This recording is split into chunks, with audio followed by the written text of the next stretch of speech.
And if you watch it, it's been pretty good. I think Secret will still win.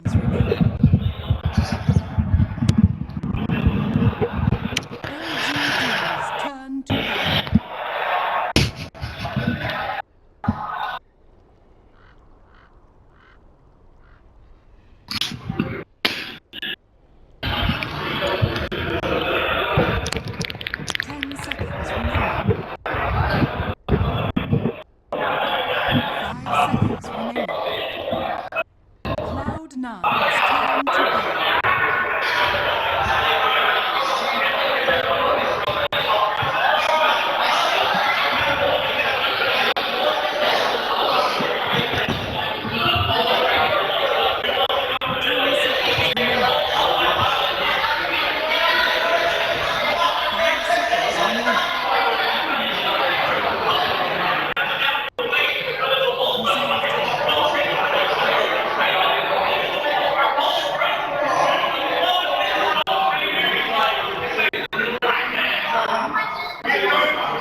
Cloud9's turn to ban. LGD's turn to ban.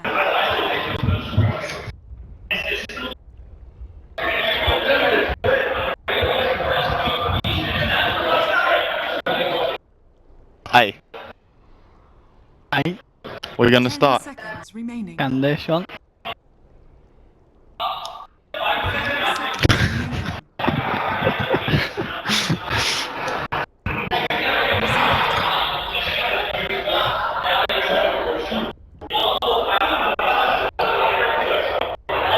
Oh! Hello ladies and gentlemen, welcome back. This is game 2 between LGD-Gaming and Cloud9. I'm ODPixel, I'm joined by Cinder. And game 1 of course did go to the side of LGD. It was a long one, about 50 minutes or so. It ended up about 42-19 on the scoreboard. Cloud9, they did kind of show glimmers of hope, but overall LGD's execution and overall team fighting was just superior. And here we go anyway. Cinder, and into game 2, what do Cloud9 need to do differently? I think they need to find some sort of way to activate their game plan earlier, so have some sort of more aggression to fight into LGD with, or if they want to play a very defensive game, think have a greedier late game carry than the Razor was for them. The Shadow Fiend turned out really good for them actually. I wouldn't be surprised to see them first phase grabbing it again together with this Tusk if it doesn't get picked up by LGD. Curious to see if that is what they're going to do here. LGD? I think they can play a similar style to what they did in the last game. Okay. Worked pretty well for them. Yeah, they're very comfortable heroes that we've seen them use before, and just kind of the overall play style was what we've kind of come to know LGD for. So as you said, first pick, let's see what the 1-2 is going to be here. Obviously with 2 heroes being picked, any other suggestions or ideas that LGD are going to think about opening into this one? Well, the Tusk got taken away that they played in the first game, and the Shaker is banned. So that's 2 of their go-tos out of the picture. I wouldn't be surprised to see a DDC Bane grab straight earlier. up. Okay. It has been popular. The Shadow Fiend, I was also considering that they just don't give it away to Cloud9 and get it for maybe. That's what they're going to do first off. What is there actually for ROTK?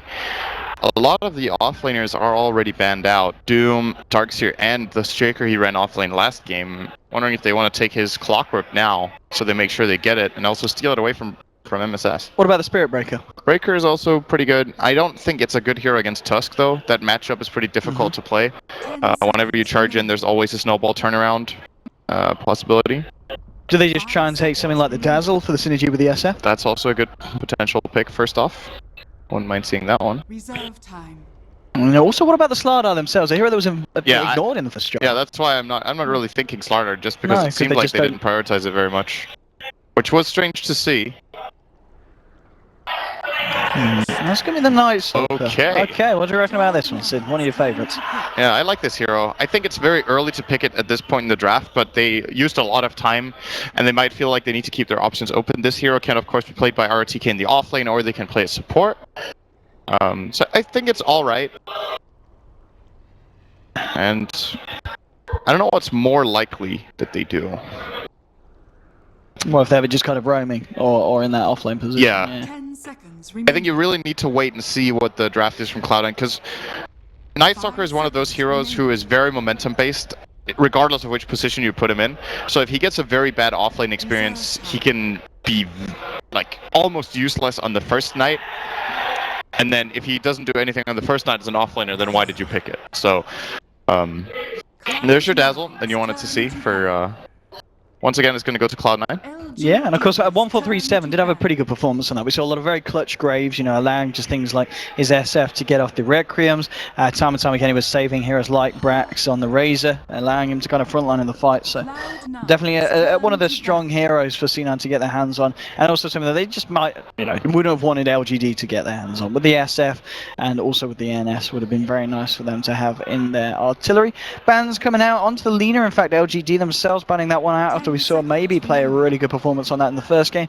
Obviously, he's going to be in the SF, and you talked about it in game one, the fact that SF doesn't really want to be playing against that Lina in the mid lane, so they don't want to leave any chance for the side of Cloud9 to pick it up against them. And Cloud9, they'll ban out the AA. We saw it was picked up by LGD last game once again against the 1437 Dazzle. So this time, they realized it was a little bit of an issue. He got a good timing on the Midas, decent timing on the 4-staff and the Aghanims respectively, and also Wyvern is going to get banned out as well. One of those defensive supports that can be played in the similar vein to the Dazzle. So understandable bans really from both sides here. And I mean, LGD themselves, anything they'll be thinking about taking away from Cloud9 after seeing what they do in game one? Queen of Pain, maybe? No, they're going to take out Huskar. Interesting. Well, because of the AA ban and the Dazzle pick, they might be considering it a threat. I actually think it's a pretty smart ban when you look at the progression of the draft. Not necessarily because Cloud9 play it well. I haven't seen them play the Huskar. It is possible they're great with it. But the Queen of Pain to me is still a solid pick for either team here. If you played safe lane and LGD, especially, you could even play it off lane. I don't think that's the kind of game you want to do it in, but it's also a good pick for Cloud9.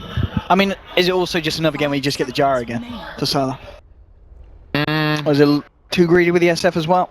It's a little early. I want to see a support pick for LGD. Okay. Just, again, keep their options open and not lock this Night Stalker into any role just yet.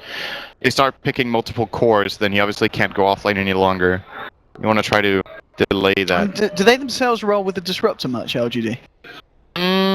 No, not so much. I do think DDC plays it pretty well, and MMY actually also plays it. Okay. Oh. Cloud9. Alright, I have no idea how you called that. What? Well, it's good against Tusk, isn't it? Yeah. It's still That's what I was thinking.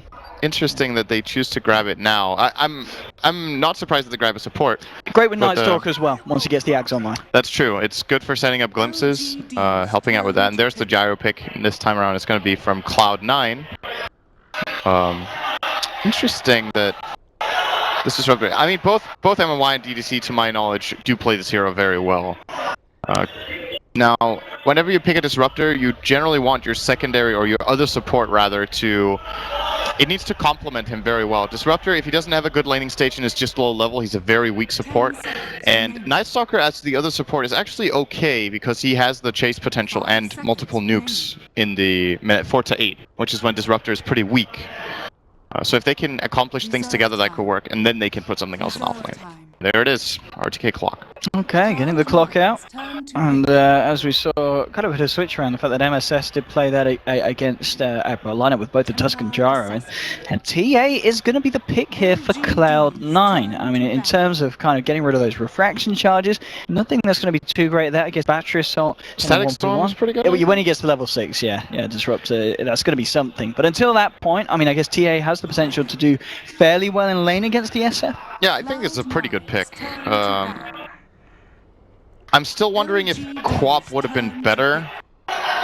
but I think it suits their playstyle quite a bit more. And of course, having the Dazzle and Tusk as 2 defensive supports allows you to go for these physical damage cores that are more up in your face than the Queen of Pain would have been. I mean, in LGD, are they thinking about the co-op? Yes, they are, as you said. You've been mentioning it throughout the draft, and I mean, you look at a lot of drafts, and it's a little bit surprising that it did get to this point. A lot of times, this is one of the heroes that's prioritized in the earlier stages.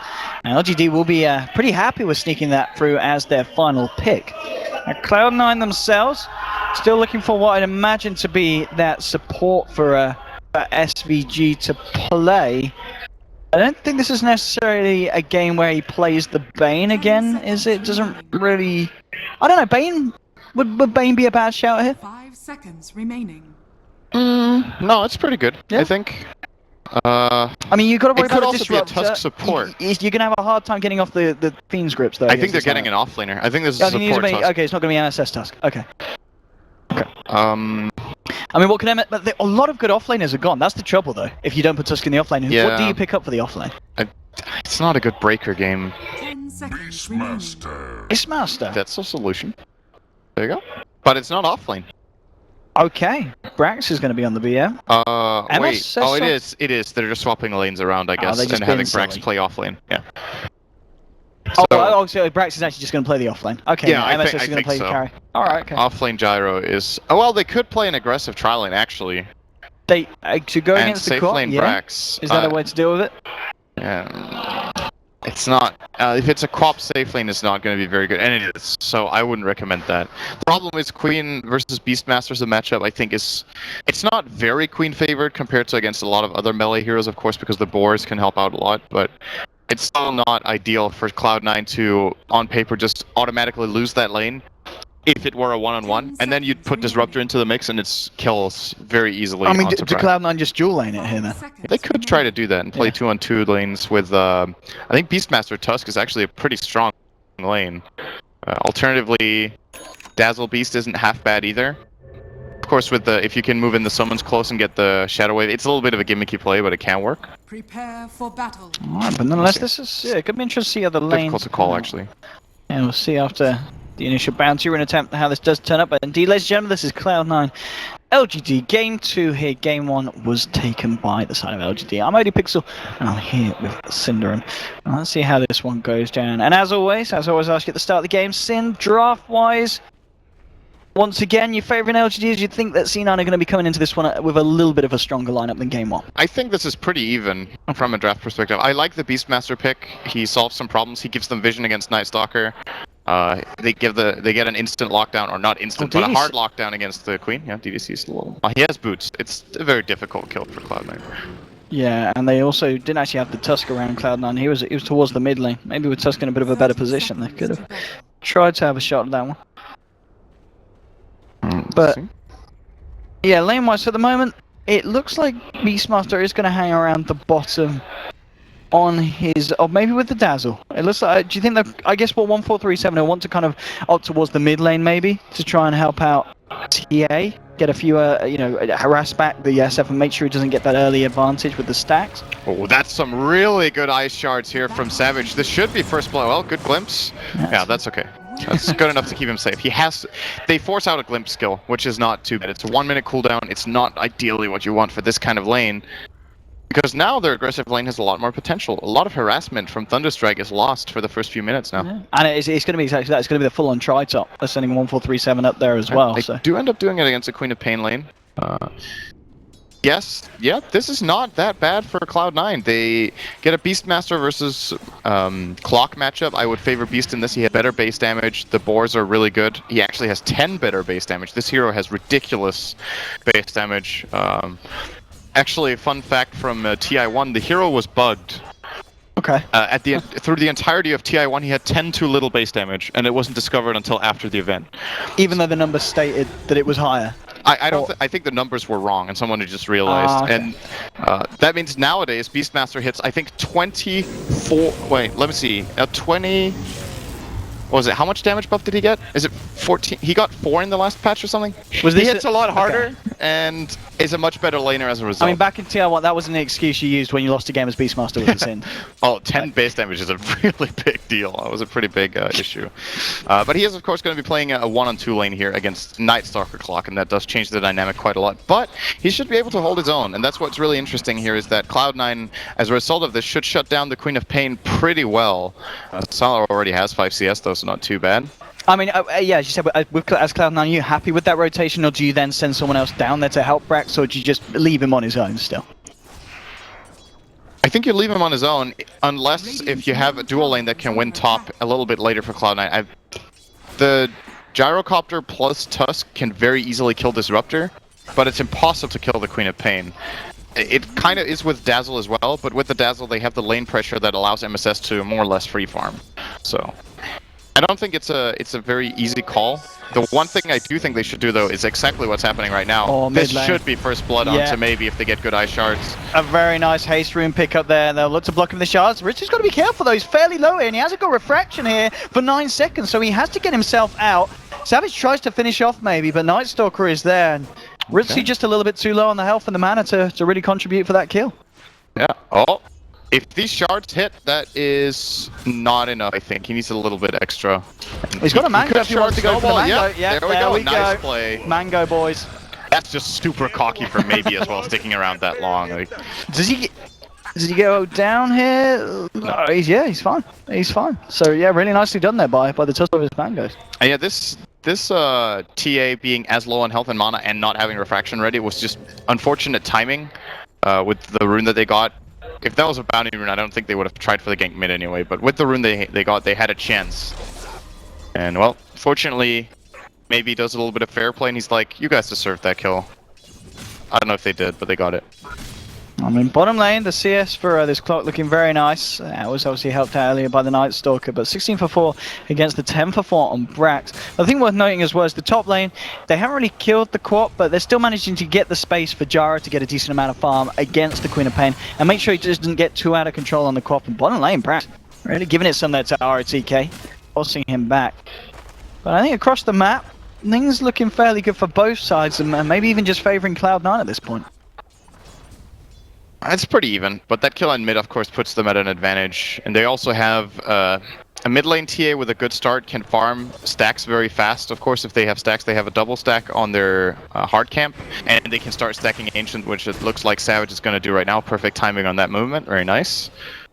And on the contrary, LGD haven't had time to stack, because they are playing this 2-1-2 setup where Disruptor has to be in lane top. So the same kind of recovery is not available for maybe yet.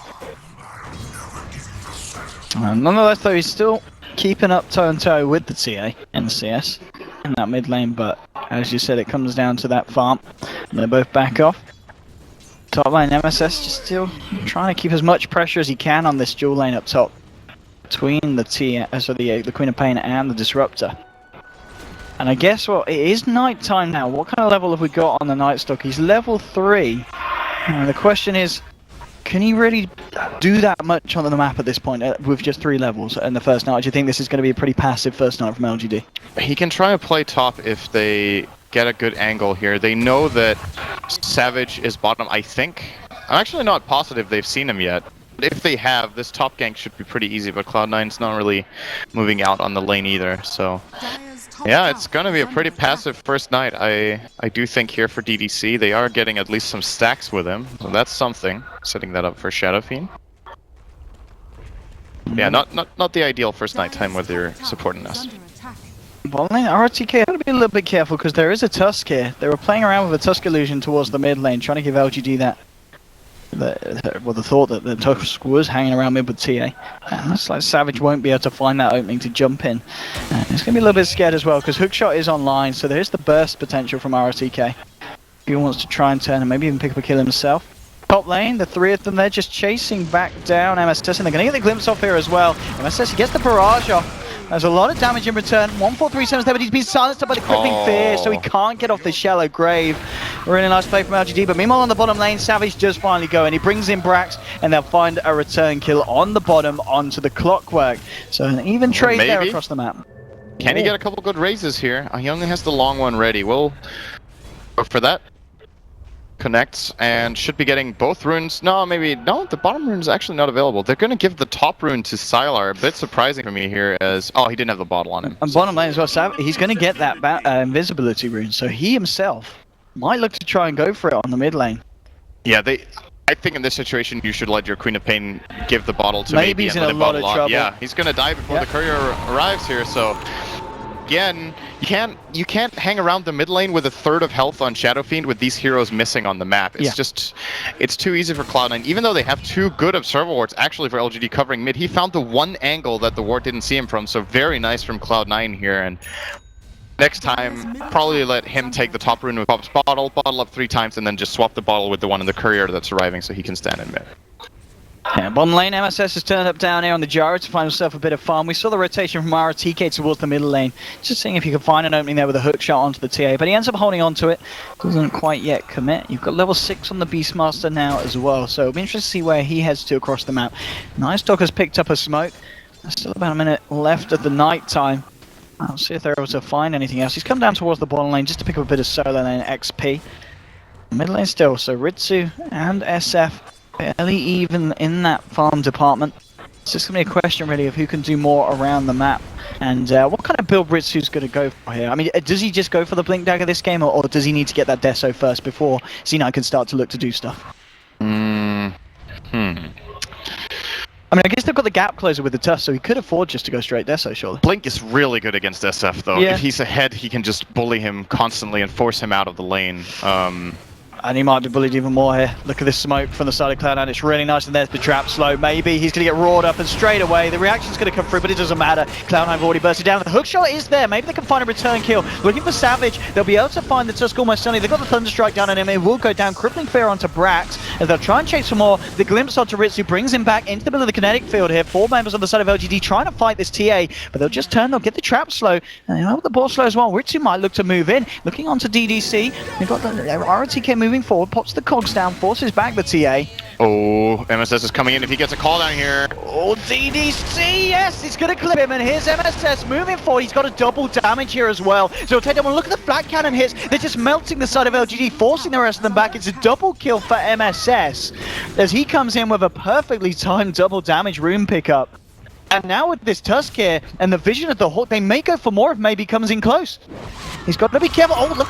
Oh, that was some aggression from Sylar. Jumps forward with a Sonic Wave. It's not enough burst to kill anyone. The Shadow Wave was there from Dazzle. So LGD at this point seems to be crumbling a little bit in Cloud9. Certainly having a better start to game 2 here. 9 minutes in and 6-2 on the scoreboard. And you look at the net worths, top 3 highest heroes, all on the side of the Radiant. And it's just because this time Cloud9 have support. One of their supports is way more active and fits the lineup better here with the Tusk. Compared to the Bane last game with what other cores they had, and the Beastmaster also being available here, they're able to find the kills with the Hawk or with the Snowball just going in and follow through very easily. They also get some very nice rune control in this game so far. They have got, I think, they got the haste early on Tusk, which ended up resulting in a kill on maybe. They got the double damage now on the Gyro, which ended up resulting in a kill on, I think it was, maybe the Clockwork or the Flat Cannon was a little bit too much. I think he had the Night Stalker regardless. Yes, he got the Night Stalker in the clock, yeah. With double kill. And also the Tusk got an Invis rune at point and went mid. Yep. Yeah. So the rune control for Cloud9 has really paid off, getting them each and every time.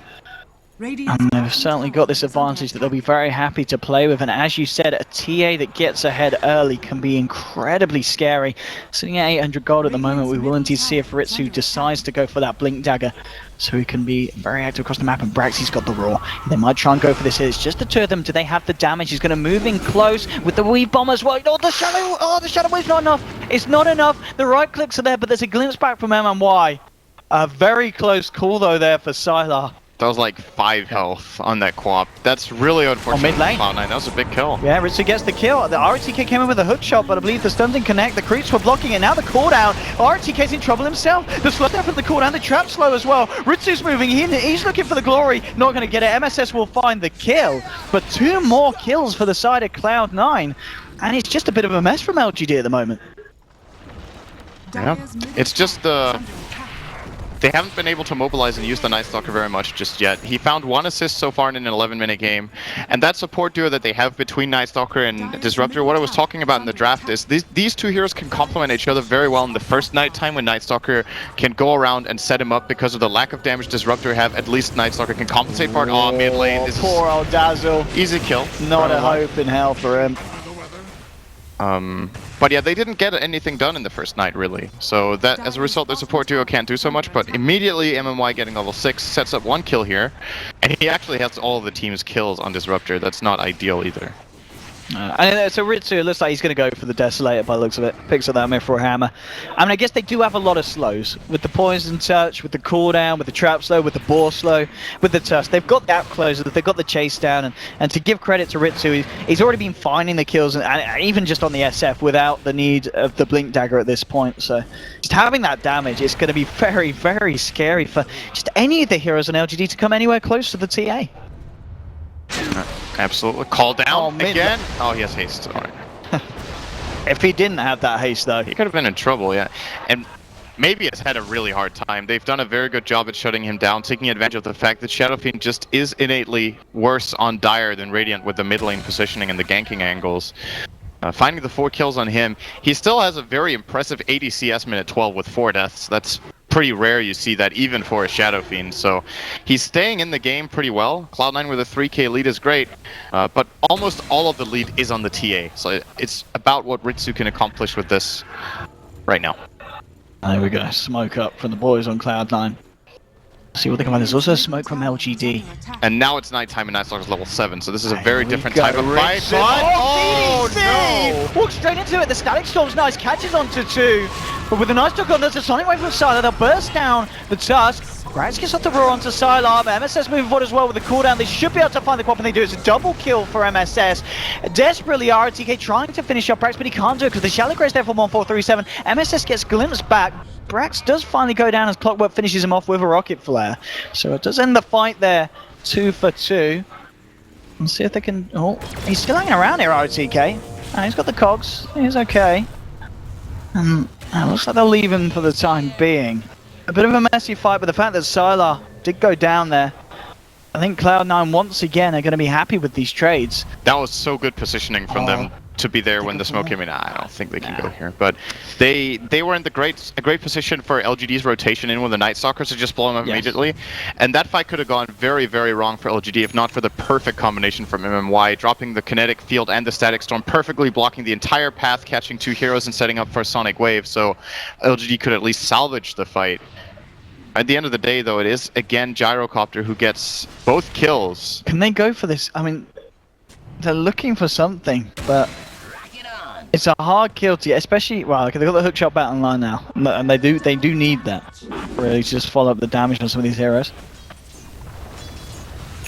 It's certainly a hard beginning here for LG. It's going to get even harder now. So there's your 14-minute deso on this Ritsu TA. And we already saw just then, as you said, when the Night Stalker came to the high ground to come out hit to the face. You do that now with a deso, and you're killing the Night Stalker in 2 shots. Yeah, more or less. I think he does have Tranquil Boots, so he has some armor there. But it's going to be very close. I think Melt Strike and 2 additional attacks from Ritsu will actually get the job done. See Sylar top. They want to rotate in with a roar here. If he is allowed to catch, that is a kill, but there's a great defensive ward from LGD, spotting out everything, and if they set up for this, they could actually take a great fight, but I think they're too late. Now this should be a free tier 1 for Cloud. And indeed, Ritsu will take the glory. Mid lane. LGD trying to move around for something here. TPs have come back from Cloud9. Going to be ready for their defense on their own tier 1 on the mid lane. As LGD start to put in, I think Cloud9, they really want to fight this here. They've got everyone apart from the Dazzle about.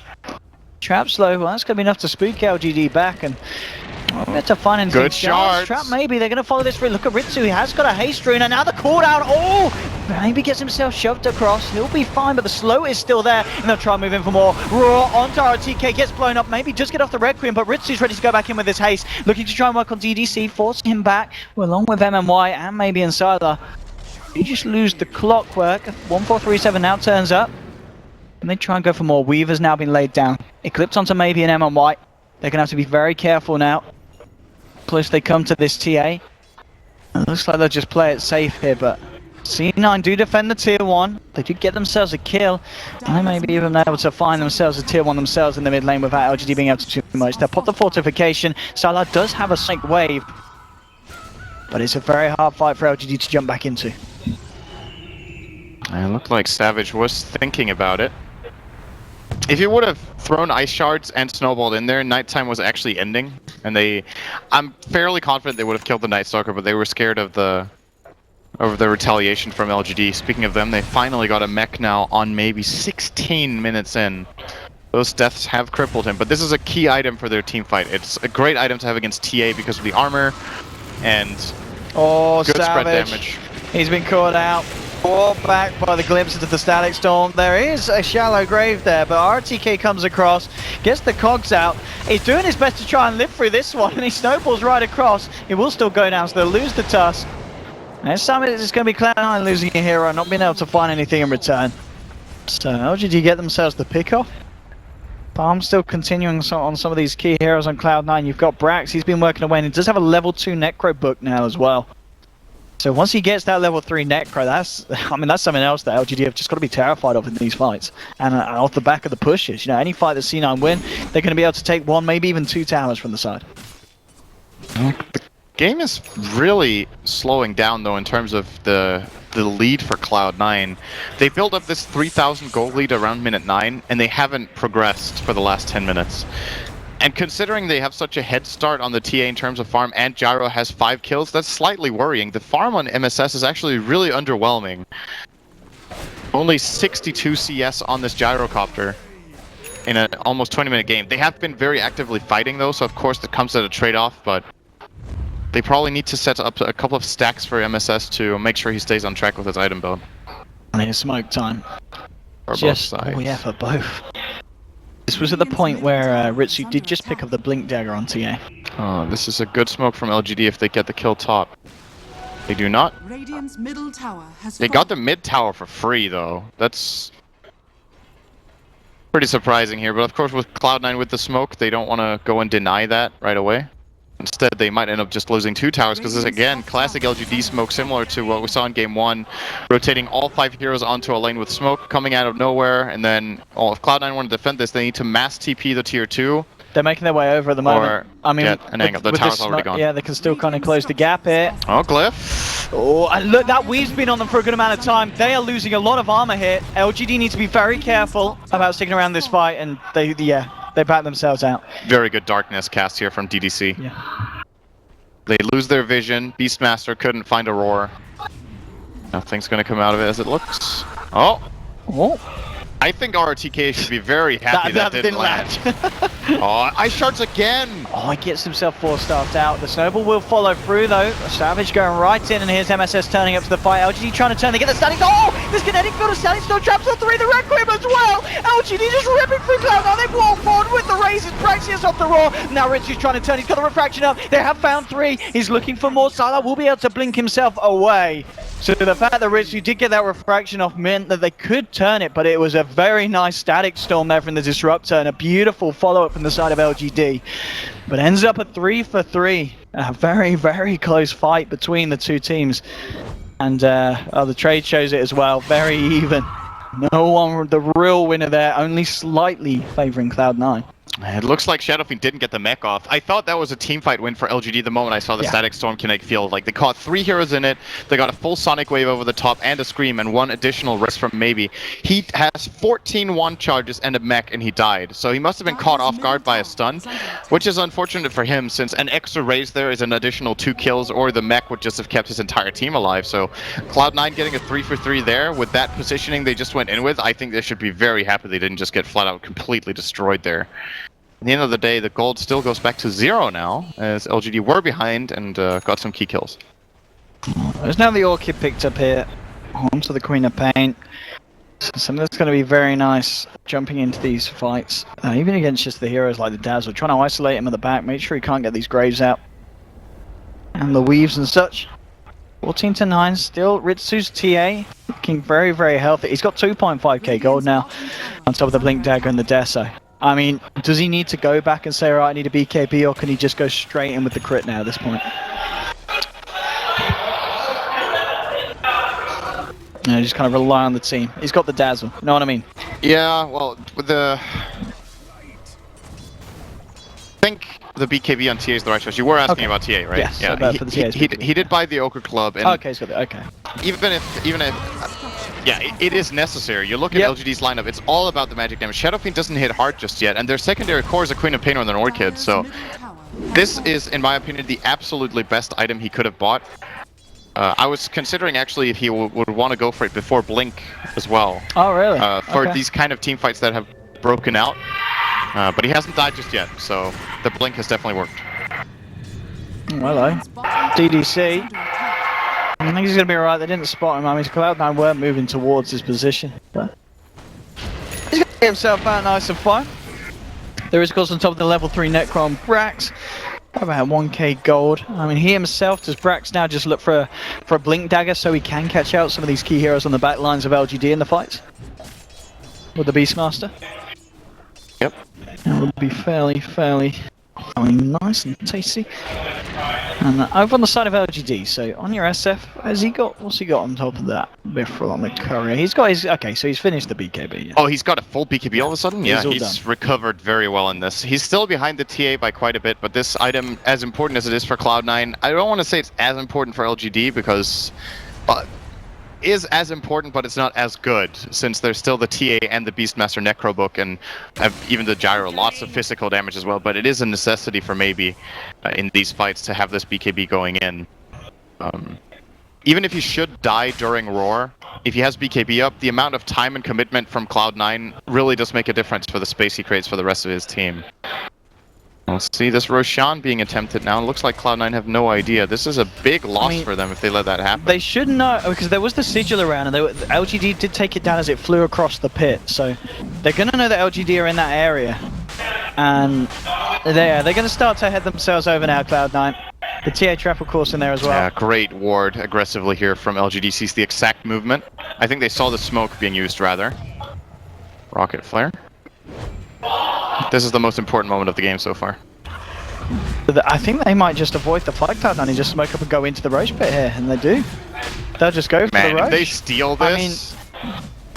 Or LGD, they need to get themselves in. There's the flare, that's a big flare, and there's your hook shot straight through from RG. Oh, he got it! The kinetic film, the static storm, onto 3 of them, and he snaps the Aegis, Clockwork with the Aegis. DDC's trying to finish off, but now your all comes out. Ritsu getting the damage out, pops the BKB, but it's a triple kill for maybe. BKB versus BKB. Ritsu's closing in, the damage is too much from this TA. They will get off the cogs. ROTK for LGD will lose the Aegis. For Sylar and SF cleaning up, they'll move forward onto Ritsu. He's the last man standing here. And maybe not be for very much longer. The flare's there to cancel the blink, and now the blink 4 from Sylar. Close the gap. Ritsu has got the refraction up, and now we'll get the blink away. But a really nice Aegis snatch there from ROTK, and the follow-up was there from the high ground. Just Disruptor laying down the spells. Ritsu once again was able to turn it around with a fair bit of punch that he packs. But at this point, both Sylar and Maybe were just able to clean up more than Cloud9 were able to. Yeah, that was absolutely incredible play from RTK there. Perfect timing on the hook shot, and the synergy between the Clockwork and Disruptor in these areas becomes very apparent when you see how that worked out. And yeah, the triple kill going Shadow Fiend's way should pretty much put him back closer to the TA. It's still a pretty significant lead for Ritsu over the SF with about 2k. He once again didn't die in the fight, but... well, his entire team did, so what good does it do? Yeah, it's a little bit like what happened in the first game, wasn't it? Where we have Ritsu in that very comfortable position at the top of the board, but just across the team, that the spread of the worth at LGD were just looking a lot better. This Gyro is ridiculously poor, considering the 5 kills he got early on. MSS has been controlled very nicely by the LGD side. He's sitting on a Sanj and an Ogre Club minute 25. If you have a good game on Gyro with 5 kills at this time, of course, he wasn't an aggressive trial lane. It wasn't the same as if you have a safe lane, so... but by relative comparison, at this point, you want to at least have Sanj and Yasha, and so an additional Yasha to what he has now is what he would want. So he's about 2,000 gold behind what I would say would be par right now. And it's unfortunate, because they will need this Gyro to become a threat as well, as TA will be controlled more and more. as the fights go longer. And the fact that DDC, he's about 1,000 away from the complete Aghanims, and then the game just gets infinitely harder, surely, for Cloud9. Once you've got the Ags on the Night Stalker. Yeah. And top lane. Halfway to nighttime. He might have to use Darkness here. He might die anyway. That's a fair bit of damage here, but he's got the speed. The trap slow as well. Is it enough to close this gap? They're not going to chase it. Looks like they're going to let DDC go. He did have a blink again in a few seconds, but... He actually runs faster than Ritsu when he's slowed by a trap. So... Double damage. Yeah, very hard kill for him to get. But talking about Ritsu, he did just pick up the Crystallis, so... You can see even more damage coming out from this TA in these next fights. And we've already seen how much this man can do. Oh, there's some vision down here for the Radiant side. Looks like LGD will not be going into the jungle anytime soon. Instead, they're just gonna secure the farm here. Or maybe they smoke. They are worried about a Hawk right now, but they end up going for it anyway, and this is perfect timing. The Sigil was outside of their reach, or outside of vision range, rather. And now that it's daytime, this might give Cloud9 a false feeling of security here. Do they go straight for the Brax? They see Night Stalker top. They're going to go for the Beastmaster kill. Oh. The rocket missed? No, it actually did hit. He could blink now. And he will, but... Oh, no, they got the vision. He actually blinked into the rocket flare vision, I think. Unfortunate for Brax. I mean, Brax is now down for 50 seconds. This is a nice opening for LGD to take a tower at least, yeah. Cloud9 will try to trade in mid, it looks like, with the TA. By the way, I want to mention an item I feel like is very underpurchased right now, is picked up by Clockwork. The Solar Crest, but I feel like it's really fallen out of favor. It got nerfed 5% on the evasion or the mischance, and that's it. And it just went from being an auto pickup to getting seemingly picked in every 5th game right now. I think this item is still incredibly good, especially against heroes like TA and Gyrocopter, so I like this choice a lot from RTK in this game. We'll take the tier 2 bottom. Mid lane, Cloud9 were looking for a bit of return aggression onto the tier 2 in the mid. Now LGD, they'll send Sylar back. And it looks like Ritsu's just hiding there on those steps. In case anyone walks up. It's not going to be the case. Bottom lane 1437 just clearing back out the way. So 16-14 at the moment. I mean, overall on the net worth difference, what are we kind of seeing on the graph? Is it favouring LGD? Yeah, it's started to swing back around, but it's still very, very close. This is without a doubt a close game. I mean, do you feel it is close yourself, Sind, or looking at the heroes and the items that they picked up, do you feel the team does have a certain edge now? Oh, this is very, very close. But the problem is the way that the gold is distributed, there is so much weight on Ritsu's shoulders here. I think if you compare Shadow Fiend to Templar Assassin in this type of situation in the game, the margin for error, how quickly the TA can die if she gets caught. Well, then again, they actually don't have anything to prevent her BKB, so maybe it is comparable after all, Ritsu and maybe's impacts on the game right now.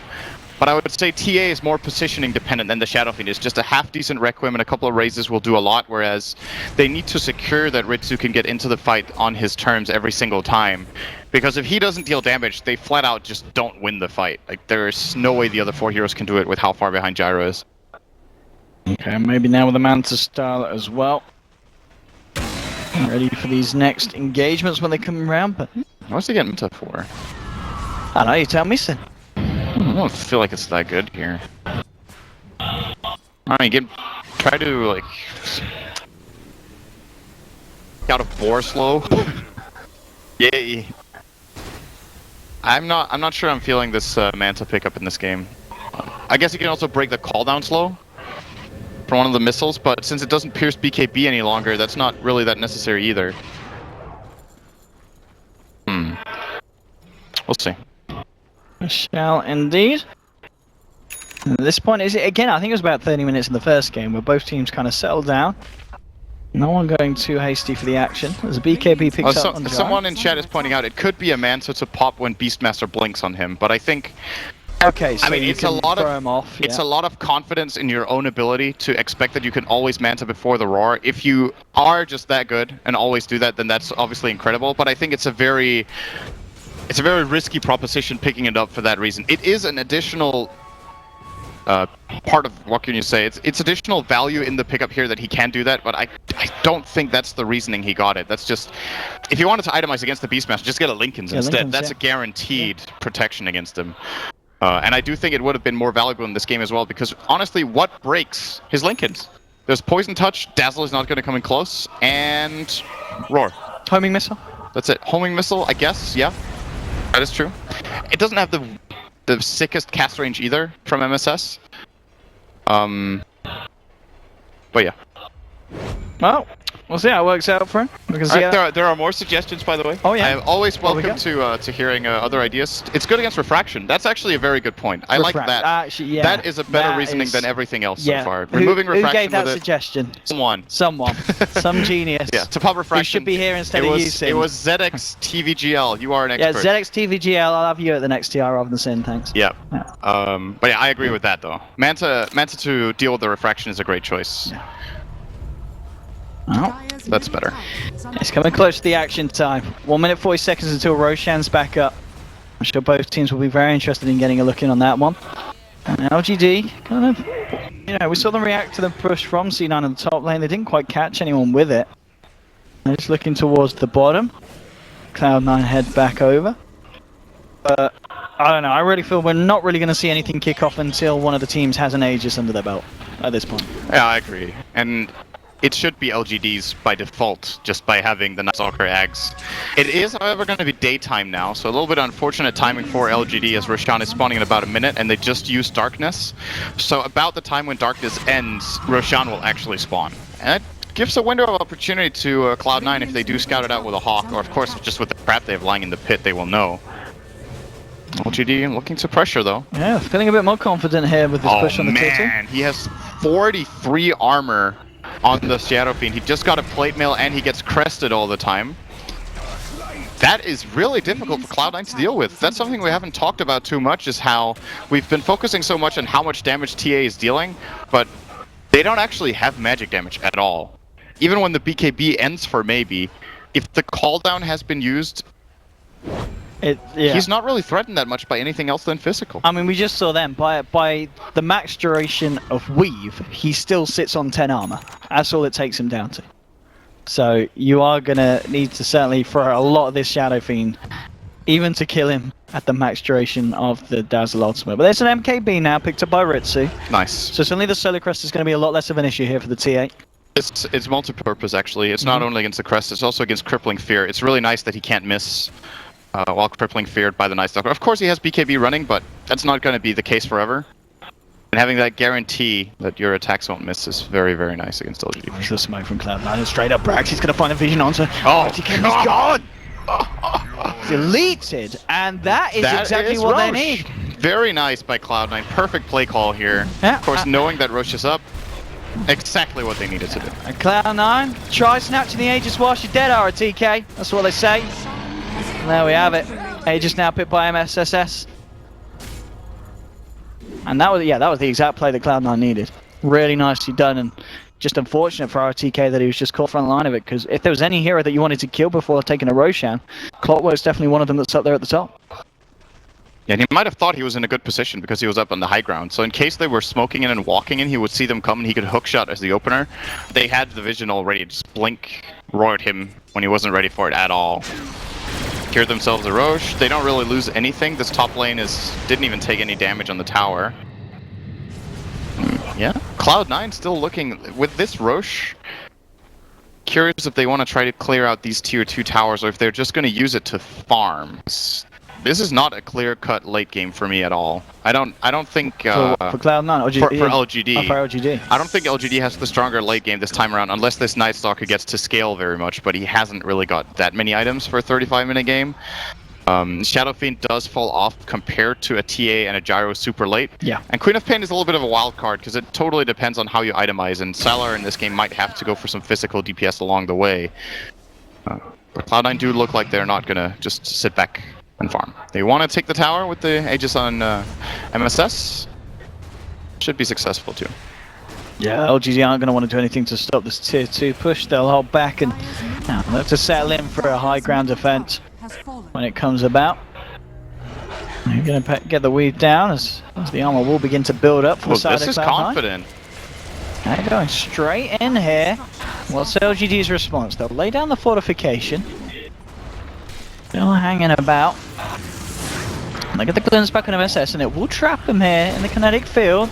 They're not going to lay down the static storm or anything more, though, and the flag cannon here is just forcing LGD back. They have got that fair bit of armor on Maybe, so he can still afford to frontline, but the tier 3's now gone. Ritsu blinks back. That's your Manta style using. They've got a hook shot to MSS, so it looks like they should be able to pop the Aegis, and they will. That's the Aegis down now for Cloud9. The Necro army coming into the base as well. Oh, now they hex him getting too! hexed up as well, but Brax, he gets the Rod side, and now Ritsu just jumps ready, he deletes the Disruptor, he finds Sala as well, and now they look for Maybe still with a hefty bit of armor, will be able to survive there with the BKB, moves back. But 2 down on the side of LGD, neither of them with buyback, and Cloud9, they'll look to take the middle racks here, and LGD just don't have an answer. They'll be lucky that they do still have the tier 2s in both of the side lanes, so nothing more is going to be lost in the base. But Cloud9 are going to be very happy with how that went in the middle.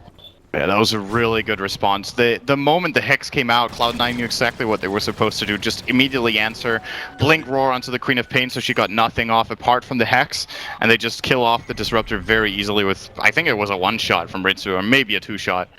That's kind of worrying for the Disruptor here, who has been a key part of LGD's success in this game. If he has to stand so far back that he needs to move in first to drop his spells, they just lose a lot of their potential. Might have to get a Ghost Scepter and MMY here. Yeah, I was thinking that he's on what, 9, 6, yeah, he's got a bit of gold to go before he does get that. You still need to react fast enough. If you get literally 1 shot, that's not a guarantee. I mean, maybe he's just picked up the AC now, so there's a little bit more sustenance for the Disruptor. So he's got a little bit of a chance. Vlad's has now been picked up though by Brax on the Beastmaster, so something else to help for these pushes and 5-man fights that Cloud9 have been continuously looking for. But it's certainly looking good, and as we keep saying, Ritsu needs to keep his game, step it up if it's going to allow Cloud9 to win this. He certainly has, and Maybe trying to man fight. There's your Manta, going through the refraction, but they got a second one, and now with the Rod to Maybe just thrown away his life. He's dead for 75 seconds. They get the slow, the stun onto DDC. He falls as well, double kill, and they might even find RTK. No, he gets himself out, but they're going to chase him. Can they cancel this? Can they cancel this? Can they? No, they can't indeed. And there will be a glimpse back onto Brax, but it doesn't matter. So they find 2, and well, Maybe. He just went very aggressive there on that Shadow Fiend, and I don't know if they just didn't expect Brax to have the raw back off cooldown. But they should definitely expect. I don't know what they were thinking there, honestly. That seemed like tilt. There was no really good explanation for how they would expect that to work out. He can't go in and just start contesting the TA like this. Even using the Manta and of course removing Refraction, it's not enough because he uses the Manta to remove Refraction, but what's going to kill him through the BKB afterwards? They don't have the physical damage output yet. Alright. Yeah, now Cloud9, they'll try and look for the second set of racks in a tier 3. They'll be the glimpse back buying some time, forcing MSS away from the base, but he just waltzes himself back up. Tier 3 to 4. And Starlight's got a missile aimed on his head, so he's got to be careful what he does here. They'll lose the top range racks, and it looks like to be the melee as well. 6 seconds before SF is back. Let's see how safely Cloud9 play it. Crippling through onto Ritsu, the hook shot as well, but the roar's down to the Clockwork, and Clockwork just melts to the damage of Ritsu. He's down, the trap slows down to DDC, and MSS and Ritsu moving forward with their BKBs. They'll find the Night Stalker. It's a godlike streak here for Ritsu on the TA. Sonic Wave comes through, but he just doesn't do enough at this point. Maybe he's in the front lines, but he's going to fall again for the second time. He's down once more. GG is called, and Cloud9 are taking this series to 3rd game, Sin. I think very few people expected that Cloud9 would be showing up this well so far. I think in both games they've been showing really solid plays. This game, I'm not sure about LGD's decision to just sack SF as hard as they did. Just let him get killed 4 times in a row in that mid lane was really, like, you saw Maybe actually come back and have a really big impact in this game. So imagine if he didn't get trashed in the mid lane. He could have probably carried his team to victory in this one, but Cloud9 read the game perfectly. They took huge advantage this time from